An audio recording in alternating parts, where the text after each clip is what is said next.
Good morning. Welcome to the UU Fellowship of the Emerald Coast on this beautiful Easter morning. I'm Shar Farley, a member of this congregation, and we are fortunate to meet today on the unceded lands of the Muskogee Nation of Florida. We are grateful for this land. For many Unitarian Universalists, the celebration of Easter can be somewhat problematic. The resurrection narrative is often more metaphorical than literal. In our service today, we'll examine the rebirth of nature and the triumph of life over death. Our service today is intergenerational, so that the children will remain in the service for the entire time. If you're visiting us today, please fill out a visitor card. They're on the table in the foyer where you came in.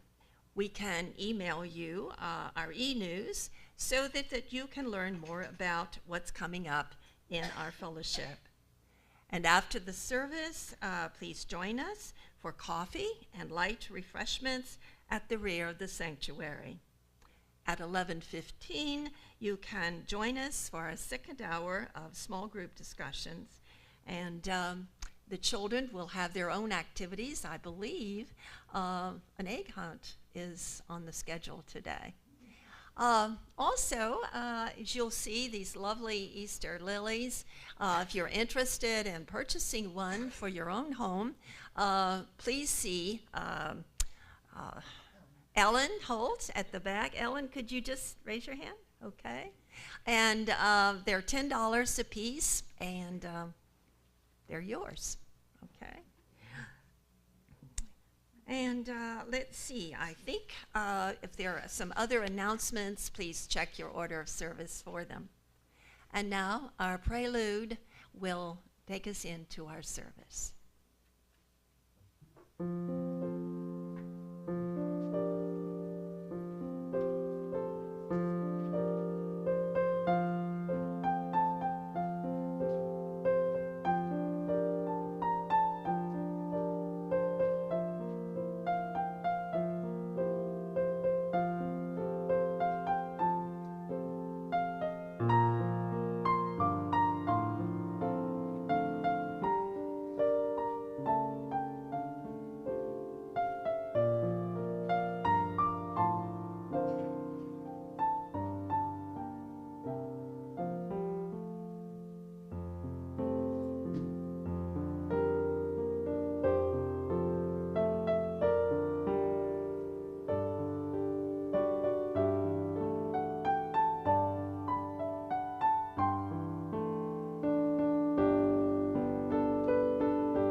Alexis will be lighting our candle, our chalice this morning.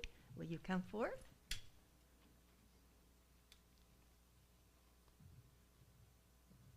And I'll give you, there you go.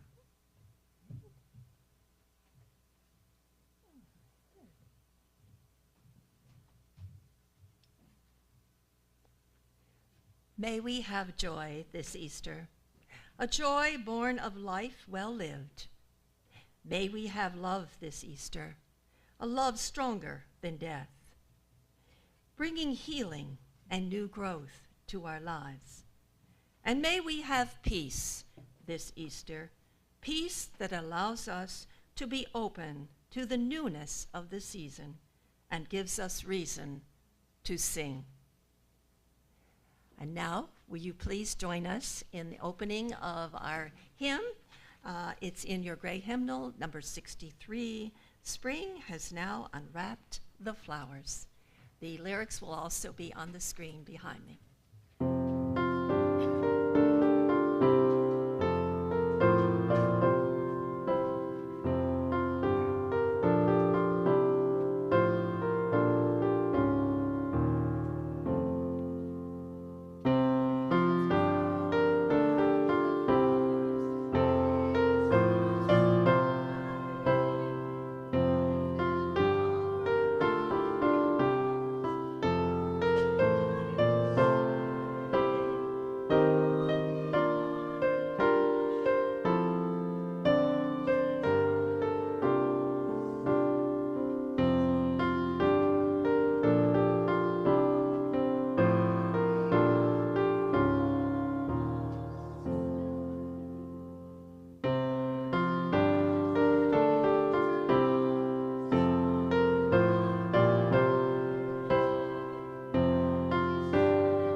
Good morning. As you can see, we are sharing service leader duties today, Shar Farley and Amanda Pyburn.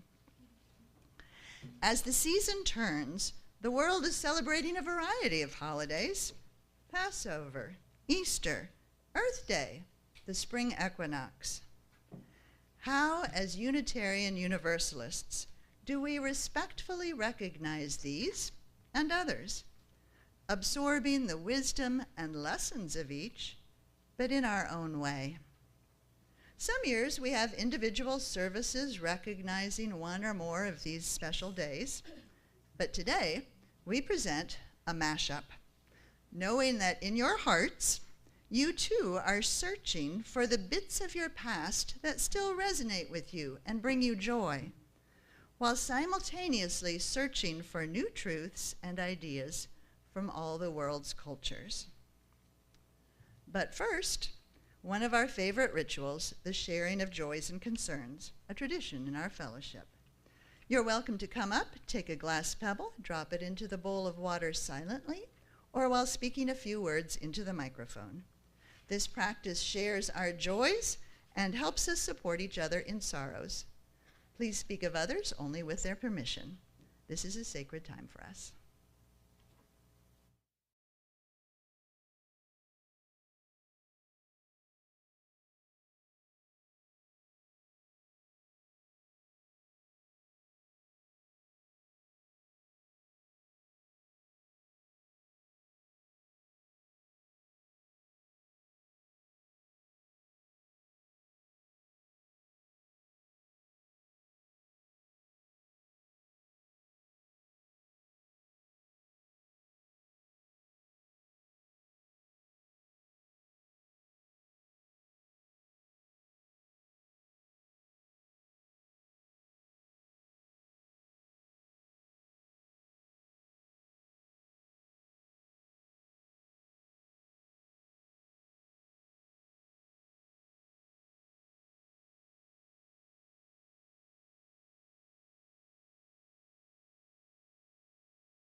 Well, now we have a treat for you this morning.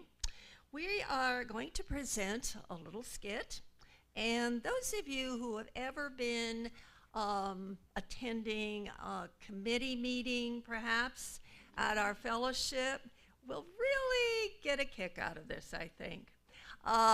This is about a mythical congregation called Honey Springs, plans their intergenerational Easter service. I think you'll enjoy it.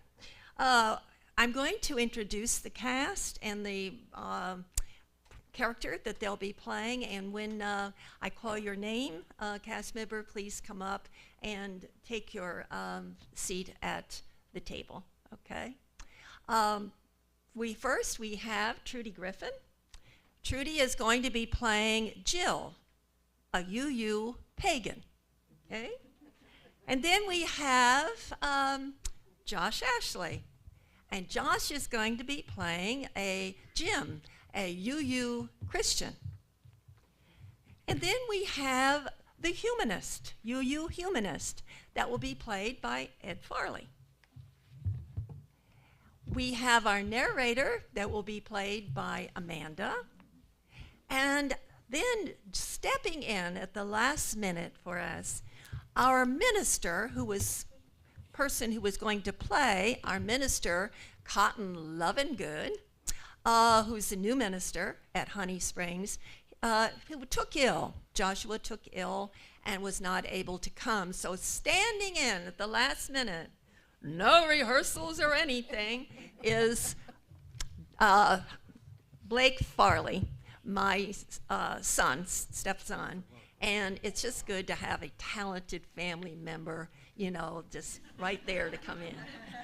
And then finally, yours truly will be playing Phoebe, a UU British archaeologist. Think about that.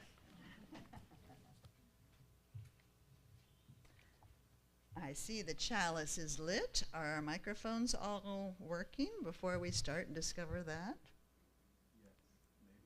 Maybe. I think some of them are just muted. Give them a but they're tap. working. All right. Well, here we have the Worship Planning Committee. All set?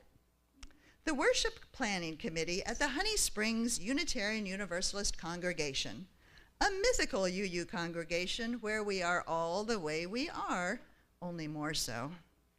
They're seated around a table in Classroom 6 discussing the upcoming Easter intergenerational service. Someone had put a scented candle in the chalice, and the room was beginning to list a little to the raspberry side.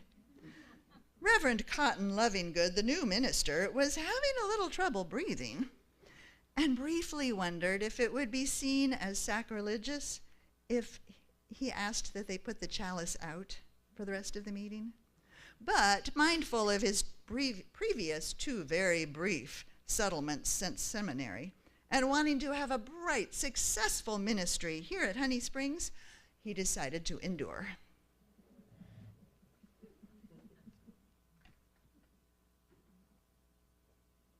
It's in the name.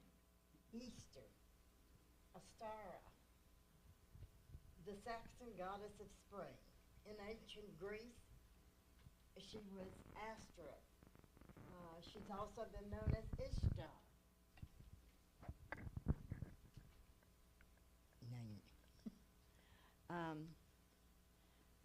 Ishtar, it's in the name. Her worshippers would have met for Easter hunts on dawn. Something's working. This one's working. Okay. Would have met on the Easter hunts at dawn on the day of the equinox, and the rabbits were sacred to her. It's in the name. Why are we beating around the bush here? Look, I know we celebrate all kinds of traditions here, and I'm cool with all of that. But Easter is about Jesus, y'all. Why is it so hard to let the church talk about Jesus every once in a while? Is Honey Springs going to be one of those places where the only time the name of Jesus is invoked is when the minister stubs his toe? I mean, Jesus Christ, y'all. Let's just have a flower communion and be done with it. Norbert Shopkick invented it as a purely Unitarian ritual. So I say we use it and teach the children to be Unitarians.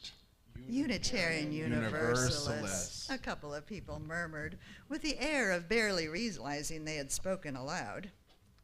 Wondering if it was time for him to say something, Cotton Lovinggood scrunched his toes against the cork bed of his Birkenstocks.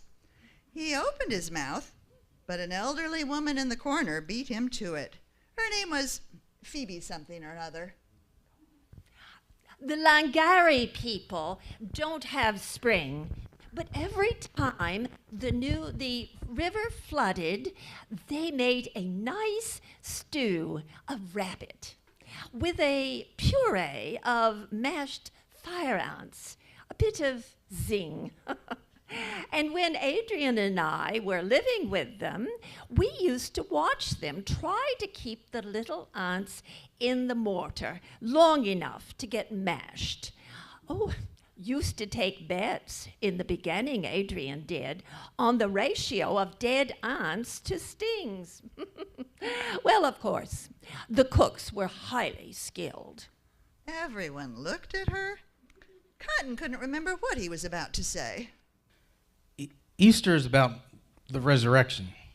Yes, new life, green shoots, bulbs. Right. Specifically the resurrection of Jesus, a very particular resurrection. You don't really believe it that literally, do you? Tell me what the resurrection of Jesus means to you. Well, he was dead, but now he's alive in our hearts. The principle of Christ is an engine of love and compassion in the world, and love can't be destroyed. That's what it means to me. So love lives on. But love itself. Okay. How can that be true? Love ends. Everyone's been in a relationship where love ends. Yeah, look, I've been there, but love itself. Okay, look, have you ever thought back on some of those really dark moments a long time later, but then you feel that sadness suddenly tinged with newfound nostalgia and remembrance? And then, when you didn't expect it, you feel a wave of warmth wash over you, and you know that even though you lost something, it still made you part of who you are, and you carry it with you going forward. Because love itself can't be destroyed.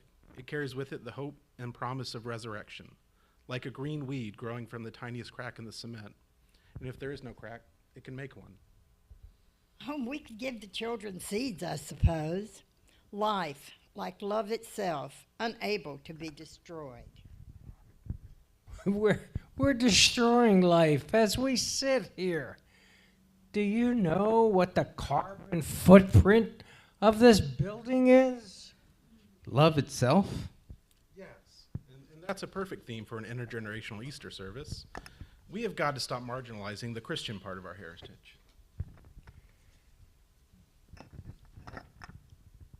Isn't that what the flower communion is about, too? We are all different. We don't have to think alike to love alike. The strength of nature to stand up to the way it's been treated these past 200 years. And speaking of marginalized, the humanists, they're being pushed out of this movement by Christians and astrologers. I would certainly say love is at the center of it for me. So you're a humanist like I am. I'm a humanist, you. And Jill is a pagan, you. Jim, a Christian, you. And Phoebe, she's an anthropologist. Oh, I don't know if I'm just pagan. I like Jesus just fine. I have felt marginalized about that. well, about being pagan too. She said these words with a look of wounded righteousness that can bring a whole room full of UUs to their knees. Well, I certainly could do without hearing about Jesus anymore for the rest of my life. So, what are you? Listen, I'm just a plain run-of-the-mill Unitarian Universalist. I think the human spirit is magnificent, and science is a great way to think about things in the world. It has limitations, though, and I'm comfortable with the idea of mystery, even mystery that I'm never going to solve or understand. The teachings of Rabbi Jesus are fine with me, especially the Sermon on the Mount. And if the Sermon on the Mount was the only scripture you ever had, it would be plenty to go on for your entire life. I feel connected with nature, and I think humans live more richly when they learn how the earth works, when they dance by bonfires at night, when they have a sense of awe at the wonders that inhabit this planet and beyond. I do not think that nature is sweet, nice, benevolent, or motherly, though. If you do, I think you have stayed indoors your whole life to believe that. His voice was beginning to rise. I also like paying attention to my breathing and detaching from outcomes, but that doesn't make me a Buddhist. I'm a UU, which means I have access to all of that and the freedom to draw on all of it. Unitarian Universalism is more than our history. It's a big tent with room enough for me to have the faith that I've just laid out and for you to have the faith that you've laid out too. And we can all just call ourselves Unitarian Universalists and imagine ourselves at the center of this big free faith and not squeezed into its corners feeling marginalized. His fingers had made sarcastic air quotes around the word marginalized. He hated air quotes, and here he was doing it. Wasn't that always the way? The anthropologist looked at him for the first time. The others suddenly became fascinated by the top of the table. So, you want to do something about love's power to create new life. He continued meekly. That would be wonderful, everyone agreed. The members of the planning committee managed to get over their surprise at the new minister's outburst, and they planned a nice mashup of Passover, Easter, flowers, love, diversity, and new life. One of the readings and one of the hymns mentioned Jesus or the tomb. After the meeting, the young man and woman in green got to talking about relationships gone wrong. The blue-eyed man gave the anthropologist a ride back to her apartment. Reverend Cotton went home and wrote "patience" on a sticky note and stuck it on his bathroom mirror.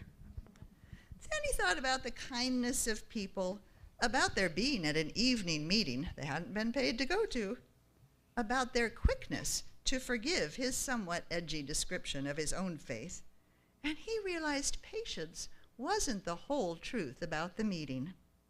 He took another sticky note and wrote gratitude. And thank you to our...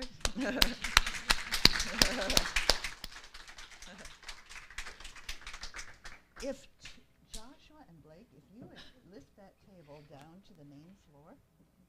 As our actors are taking their seats, if any of the children or youth would bring all those flowers, we need all those flower vases. Yeah, just leave it right up. There you go. And you're going to put them on this table up here. So if we could just clear everything else off. Thank you. We have to rotate here. While they're doing that, we have a Passover reading. When the Israelites escaped from slavery in Egypt, what did they see before them? Not the promised land flowing with milk and honey, but the wide and terrifying desert wilderness that would claim them for 40 long, hard years of wandering.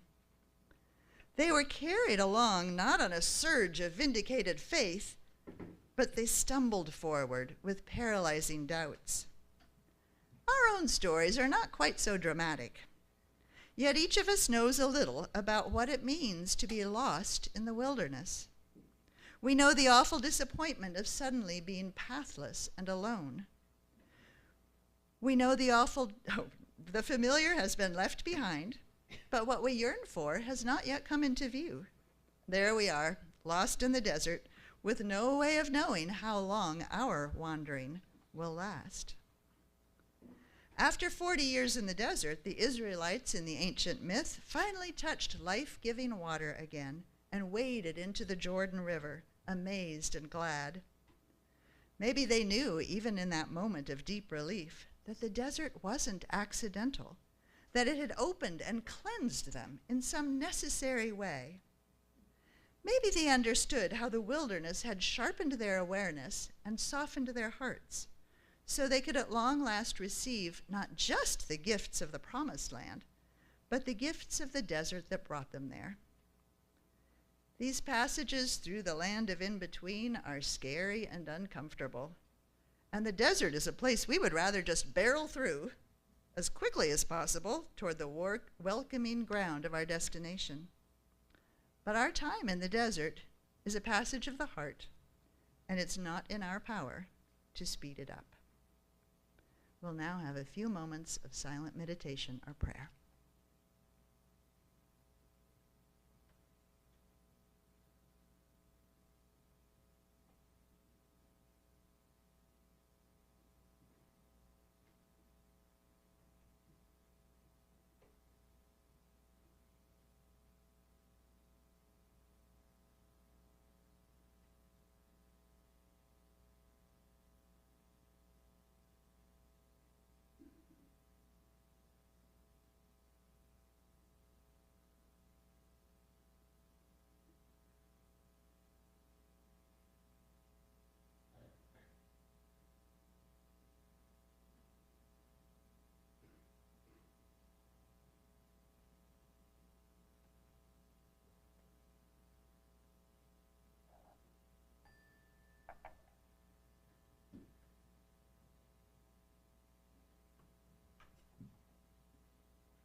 Our fellowship depends solely upon the pledges and the donations from our members and friends. Every Sunday, our fellowship shares half of their plate of donations with a local charity. This month, the charity's donations will be shared with Reverent Warriors. Its mission is to bring veterans together using human and camaraderie to improve their mental health and to prevent suicides. If you're paying your pledge with a check today, please write pledge on the memo line. And if you're paying with cash, please put it in an envelope. You may find some on the back of the pews or under the chairs, and write your name on it and indicate that it is for pledge. Now, with our greeters, please come forth to accept the donations.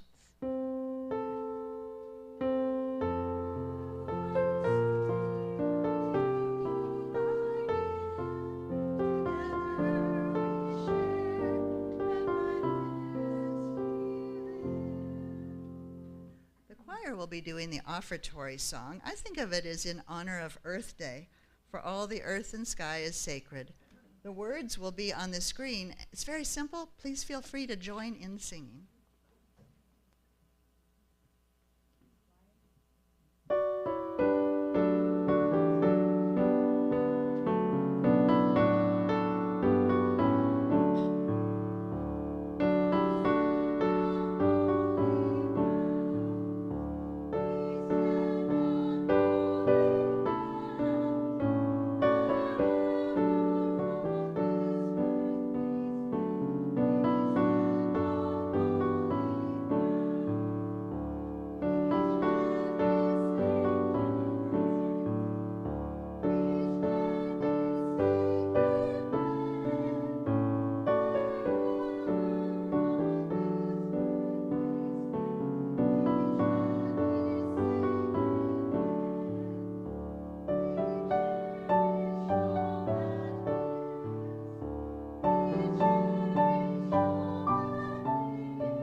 Well, sorry, the words didn't make it in after all.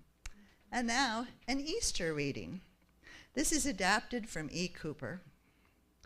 Every year, the same conundrum. How do we find our way into Easter when for us, the most important part about Jesus of Nazareth is his teachings rather than his death?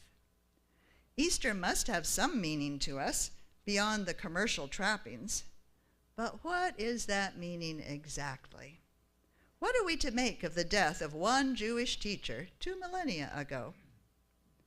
Perhaps, like me, you have thrown out the symbolism of the cross, leaving out the death and resurrection business, and keeping the bunny, the eggs, and the chocolate.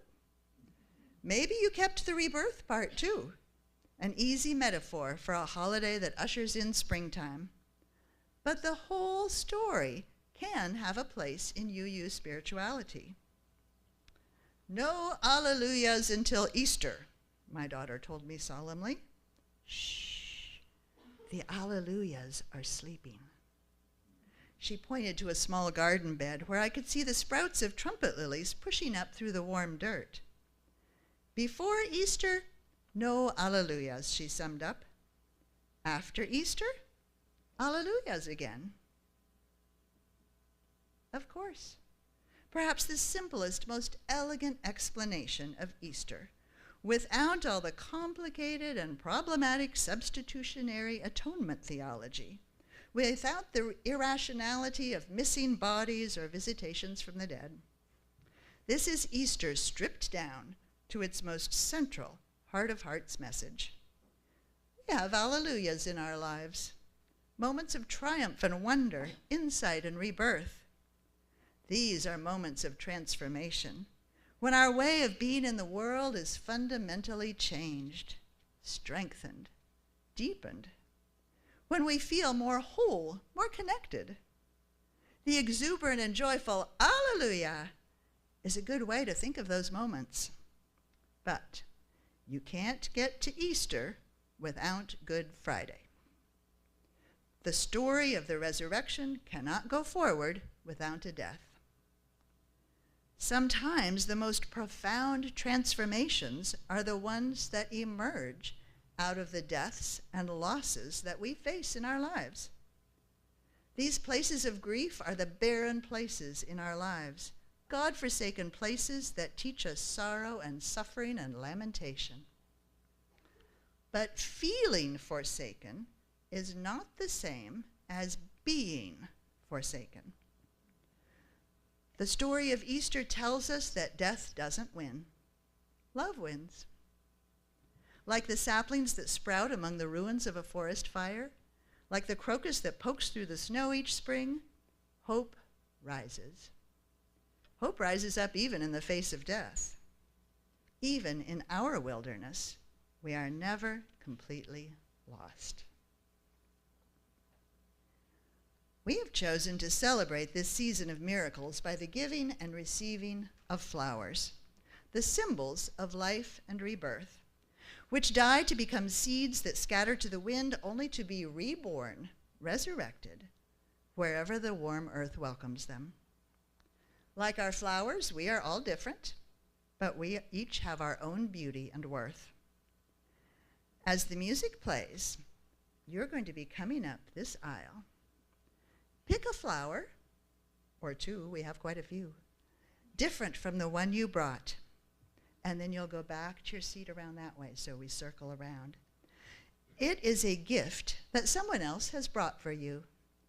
It represents that person's unique humanity and therefore deserves your kindest touch. And if the people on this side would like to go ahead and start.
You know, it looks really pretty from up here, seeing all those smiling faces with flowers. Please join in singing our final hymn. It is number 61 in the gray hymnal, Lo, the Earth Awakes Again.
Now let us go forth with the faith that life is worth living, that defeat and adversity can be transformed into victory and hope, that love is eternal, and that love is stronger than death.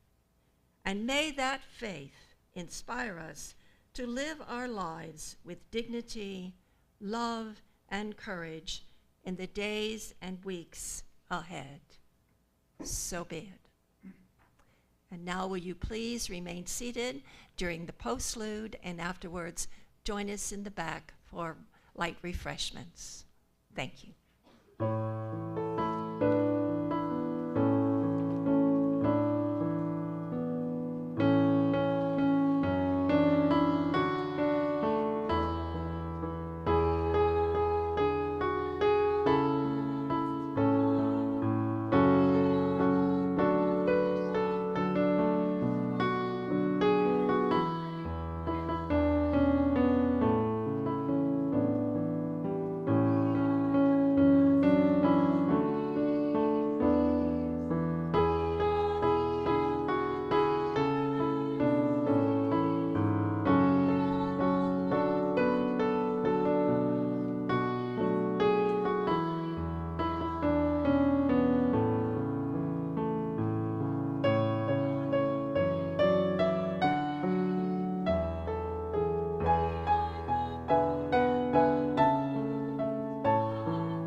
assistance for this. That it just feels like an hour.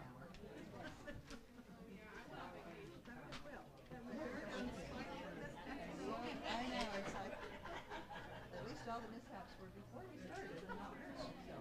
I kept watching it. It was crazy on the edge, and I'm so glad that CJ saw that because I thought, oh, it's going to take. Oh.